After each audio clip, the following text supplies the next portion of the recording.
we gaan de klem gaan aanpassen met een nieuw softwareprogramma, want het eerste programmaatje had een fout omdat de frees en het werkstuk zakten bij aanvang. Dus we gaan naar softwareprogramma, staal. We starten staal op. Je neemt nieuw en je vraagt voor bestand op te slaan. Ik ga dat nu niet doen. Ik ga een nieuw bestand maken.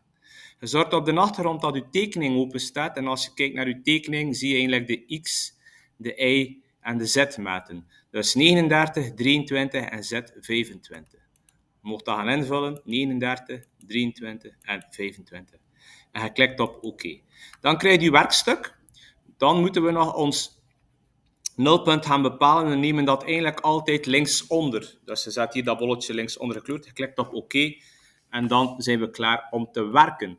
De eerste stap is selecteren bewerking. Dus we gaan frezen. Je klikt op frezen. Nu moeten we ons frees kiezen. We gaan frezen met een vingerfrees van 14 en je klikt OK. De volgende vraag is, waar zijn de instellingen van ons frees? Dus Z-start nemen we op 1 boven het werkstuk, dus 1 mm. Z-eind volgens de tekening is 15 mm diep. Dus we gaan daar gaan invullen 15 mm en Z is negatief, dus moeten we schrijven 15 mm naar beneden of min 15. Ondertussen gaan we ook de voedingen gaan invullen. Als we kijken op de snijsnelheidstabel dat open staat uiteraard, zien we dat voor constructiestaal een VC van 35 en een voeding van 0,05 mm. Dus gaan we schrijven 35 FZ 0,05 mm. Dus je ziet voeding berekend 15,9 cm per minuut of en bijna 800 uren. We klikken op OK. De afname gaan we beperken tot 1 mm, zodat de frees niet te zwaar belast wordt.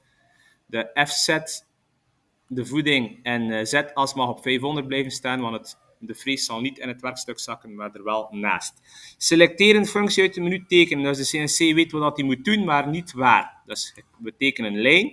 We zorgen dat die lijn, dat de frees over het centrum van de lijn zal gaan. Omdat we onze beweging dat we gaan doen anders te klein is en dat de frees een foutmelding zal geven.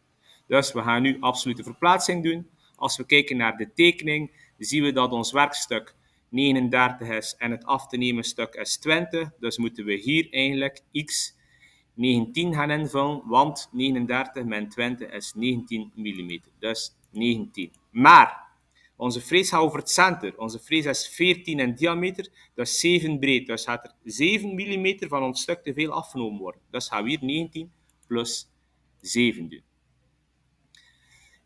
We gaan zorgen dat we eronder starten en niet erop. I0 is hier, dus gaat onze frees op ons werkstuk zijn. We gaan eronder starten, dus gaan we hier min 15 noteren. Waarom? Onze frees is zelf 14. We gaan in de millimeter naast blijven, is min 15. Dus je ziet ons startpunt hier staan. Wat moeten we dan doen? Druk op Enter. We klikken op Enter, automatisch komt er nu op. We gaan naar het eindpunt. Absolute verplaatsing, eindpunt en Y. Dus iets moeten we niet veranderen. We gaan naar Y. Dat is hier 23 mijn werkstuk. Als ik dat controleer, zie je hier de breedte 23 staan. En we gaan daar onze frees gaan bijtellen. Dus dat is 23 plus 14. Ik ga er eentje bij doen, 15, dat we zeker een millimeter ernaast zetten. En we klikken OK. Je ziet ons lijn verschuiven. Nu moeten we nog enteren. Onze eerste freesbeweging is klaar. Nu moeten we gaan opschuiven, want de frees is 14, maar heel dat vlak moet weg.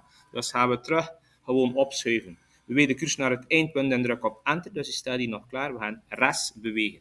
Dus ik ga nu gewoon incrementeel gaan verplaatsen, want ik wil gewoon een verplaatsing van 12 mm. Oké, we zien die lijn. We gaan bevestigen. Nu moeten we naar onder gaan. Ik ga terug aan absolute verplaatsing doen. Waarom?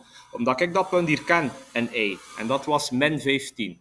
Dus we gaan Y min 15 bevestigen. En hier nog een keer bevestigen. En dat werkstuk is klaar. Nu gaan we een simulatie doen. Testen.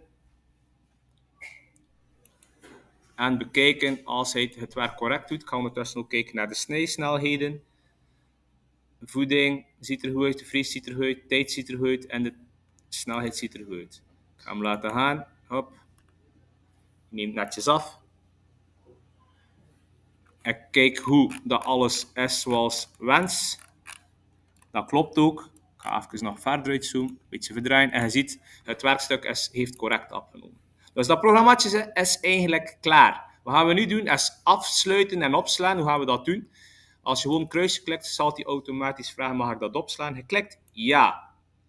En we gaan dat de benaming geven. Simpel, je kijkt naar het identificatienummer KP1. Dus we gaan dat ook KP1 noemen. En je gaat dat gaan opslaan op je stick. Opslaan. Bij mij bestond dat al. Ik heb het nog een keer opnieuw. Ik ga het overschrijven. Oké. Voilà. En uw werkstuk is klaar.